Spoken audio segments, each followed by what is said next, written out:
In this video, I'm going to show you how to fix an Apple Pay payment failed.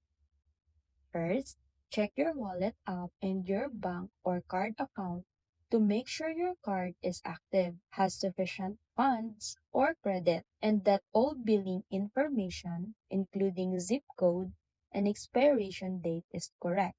Next, ensure your iPhone or Apple Watch has stable internet connection or cellular signal when attempting the payment. Restarting your device can also refresh the system and resolve temporary glitches. If the payment still fails, remove the card from Apple Pay and re-add it to refresh the connection. Make sure your device is updated to the latest iOS or watchOS version. And check with your bank or card issuer for any fraud, holds, or restrictions on your card. So that's it.